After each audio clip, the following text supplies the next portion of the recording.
Stephen Crabb there. Well, I'm joined now to chew over some of those points by Lynette Parrott, who speaks for Europe for the Lib Dems in Wales, and Sam Gould from UKIP. Thank you both very much for coming in. You're welcome. This morning. Lynette Parrott, just to start off with you, if I may. I mean, these changes, these proposals that David Cameron wants to see to limit the in-work benefits for EU migrants for 4 years from the point where they reach here. What does that make to you? Does that sort of make the EU a less attractive sort of policy now for you? Not at all. I think that regardless of the package of changes that David Cameron is hoping to achieve on a pragmatic basis, the long-term picture for Europe is one of partnership with our nations. It's about making sure that we have, looking to the long term, the economic opportunities to help collaborate together across Europe to fight against the threat of jobs being lost to the Far East. It's about tackling climate change, again, over the long term. It's about those international relationships that we've developed as a partnership of nations for a long period of time and that have helped to bring us security and stability. Well, OK, Sam Gould, I mean, I don't think for a second what David Cameron achieves will sway either of you two, but do you think for the British voters, maybe, if he can come back and say he's got a good deal on, or for example, benefits here, that might sway some of the sort of uncertain voters? I think that voters will actually see through the smoke and mirrors that's been created by David Cameron. I don't think in any way he's going to get a good deal. And that, so you just look at this emergency brake on migration. Well, all it's doing is basically asking, allowing him to go back to Brussels and actually request for us to then have another break on migration. It's not giving him any real power. The fact that he has to go around Europe and around the different states begging for his own right to actually change his own laws is not a leader of an independent nation. Lynette Parrott, what do you think of this idea that he wants the emergency brake, if he gets it, to come into place the day after a referendum, and then it'll be in place, he wants to say, for 7 years while they work on a more permanent fixture? Doesn't that undermine one of the key sort of plus points for the Remain side, which is that certainty that you know what you'll get after a vote to remain in the EU, but actually we don't really, do we? Because it'll just be tinkering again if the UK remains.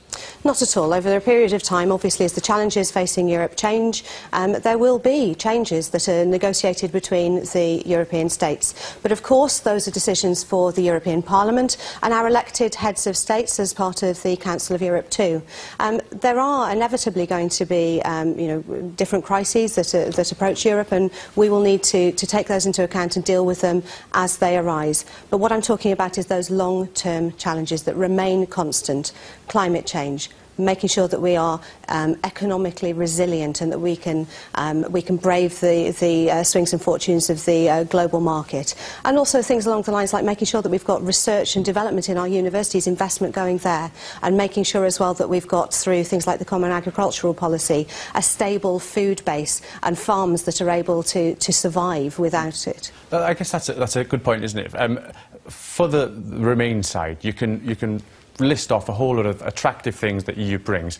From the Leave side, there is a danger that actually it's an awful lot of uncertainty when you're looking at things, for example, like trade and so on. Is that a concern for the Leave side? Not at all. I think there's actually more uncertainty if we remain. You just look at the case of Welsh Steel, for example, and the uncertainty that's been there. In fact, we've lost hundreds of jobs recently as a result of the EU doing absolutely nothing. And the fact is, if when we get our own control once again over the UK markets, we can then ensure that we can actually protect British jobs first.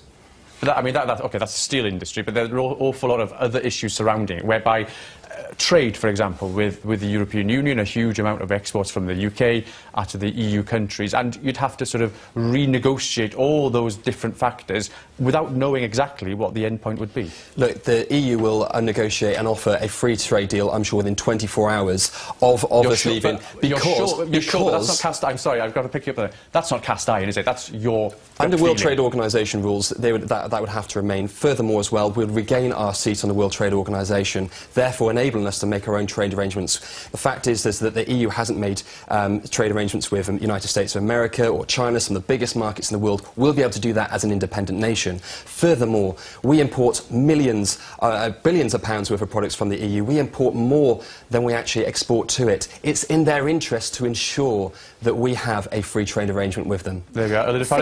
It makes the freedom far easier for trade.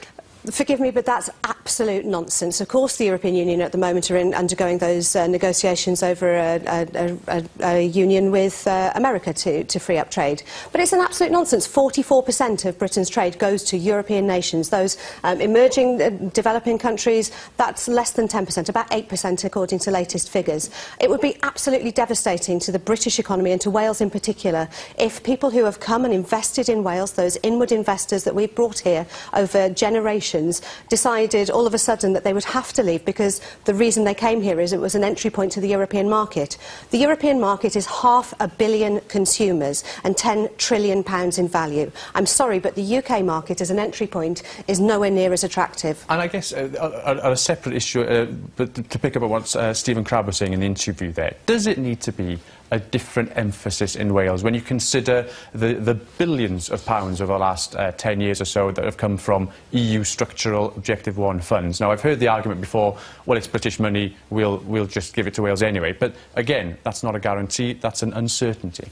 Well, there's an uncertainty. The fact that when the European Union is growing is the fact that when Turkey joins the European Union, you know, Stephen Crabb is more than aware that the funding coming to Wales will then also decrease. There's far more certainty when we leave the EU and we'll have to take control of our funds. Just as was mentioned as well in terms of trade negotiations, the Transatlantic Trade Initiative Partnership, TTIP, being negotiated in secret by the European Commission in regards to a trade agreement with the United States, puts many of our things here in Wales at risk. It puts the NHS at risk and could lead to privatisation of the NHS, which we want to stop.